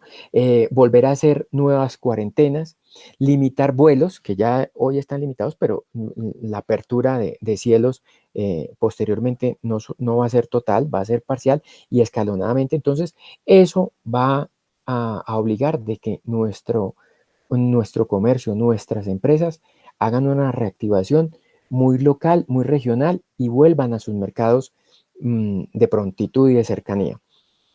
Van a haber sectores mucho más aporreados que otros, principalmente aquellos sectores donde sus servicios o sus productos eran considerados de lujo, ¿cierto? Y van a perder prioridad o glamour, como es el turismo, o algunos productos que no eran de carácter esencial. Y vamos a tener que echar mano, como ahora lo estamos viendo, de las nuevas tecnologías, las denominadas TICs, no solamente para educación en línea, sino para los e-business y algo que en Colombia todavía no ha entrado muy de lleno, pero desde hace 4 años en Europa, Estados Unidos, incluso en el Oriente, está muy ya anclado y es las fintech, la tecnología financiera que va mucho más allá del simple comprar y negociar criptomonedas o bitcoins. ¿Qué estrategias visualizo yo para el mediano y el largo plazo? Primero, modificar los modelos de negocios. Nos cambia la dinámica del mundo, nos cambia la dinámica relacional, entonces también debemos de hacer adaptación en los modelos de negocio para poder adaptarnos a esos nuevos entornos. El uso de las nuevas tecnologías, de las TICs para los procesos y para los trabajos, para poder volver a reactivar nuestra economía. Vamos a estar en un mundo más que ahora, incluso un mundo más digital de las e-commerce, y creo que allí uno de los que tiene un gran trabajo son el sector manufacturero, porque de pronto comercialización y servicios ya venía trabajando con estas tecnologías, entonces se le ha facilitado mucho más la adaptación. Dicen que toda crisis trae nuevas oportunidades, entonces vamos a tener que mirar con ese sentido positivo, que queremos ver que esto pase rápido también, con ese sentido positivo, las nuevas oportunidades que la crisis nos ofrezcan. Por ejemplo, las entregas en domicilio han tomado mayor relevancia. Entonces, cómo eso desde las cadenas logísticas, desde las cadenas de distribución de las entregas, van a ser nuevas oportunidades para generar nuevos negocios, las TICs para nuevas oportunidades y nuevos negocios, canales de atención en línea, si bien algunos sectores los tenían más desarrollados que otros, tienen que ser más efectivos, mayor prontitud en la atención.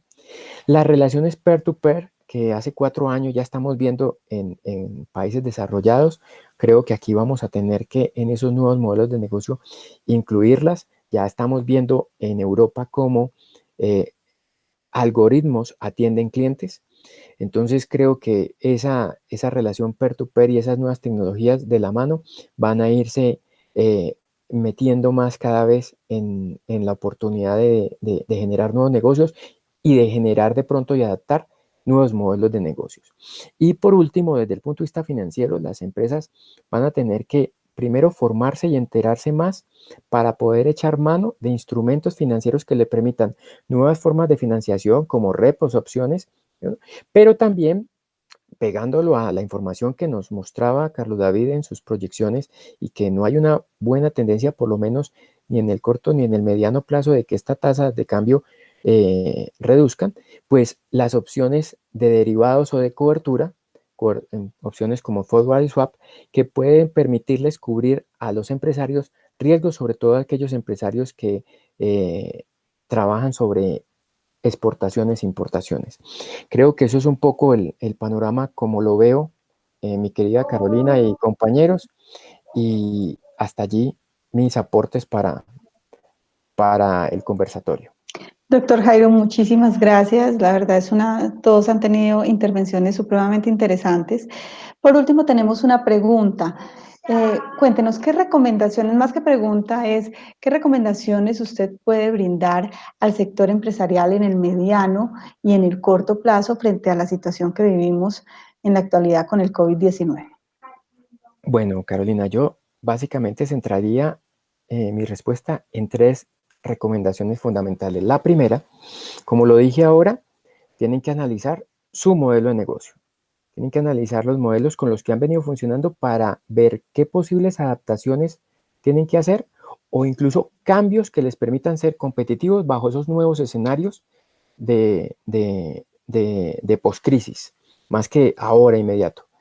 La segunda recomendación, revisar su estructura de costos. Definitivamente, y como lo decía Jaime ahora, no es solamente el Estado revisando su reducción en el gasto, también las empresas deben de comenzar desde ahora a mirar cómo va a ser su estructura de costos y en diferentes escenarios. Y ahí viene mi tercera recomendación, planeación financiera. Lo he venido repitiendo durante toda mi presentación y somos muy inmediatistas, muy cortoplacistas. Nosotros debemos de estar pensando y hacer diferentes escenarios de planeación. ¿Qué pasa si esto de verdad, siendo muy positivos, acaba ahora en junio? ¿Qué pasa si vamos hasta diciembre? Y definitivamente, aún siendo muy positivos, los efectos y las consecuencias que vamos a tener y a vivenciar las vamos a ver en el próximo año. Entonces, ¿cómo vamos a ser viables y a ser sostenibles en el 2021? Entonces, serían mis grandes 3 recomendaciones, que las empresas hoy no solamente estén viendo cómo es el alivio en el corto plazo, sino visualizando esas formas nuevas de subsistir y de ser viables en el mediano y en el largo plazo. Gracias. Y así finalizamos. Muchísimas gracias a cada uno. Han sido intervenciones bastante interesantes y un análisis muy completo de la situación que vivimos en la actualidad con esta pandemia COVID-19. Así finalizamos este conversatorio. Esperamos contar con sus visitas, no solo en este conversatorio, sino también en los próximos que tendremos a través del canal de la Universidad Autónoma de Manizales. Educación Continuada, junto con la Facultad de Estudios Sociales y Empresariales, les agradece su visita y su atención. Señores panelistas, muchas gracias por su participación y por todo ese conocimiento compartido. Vivan la UAM, vivan la en casa.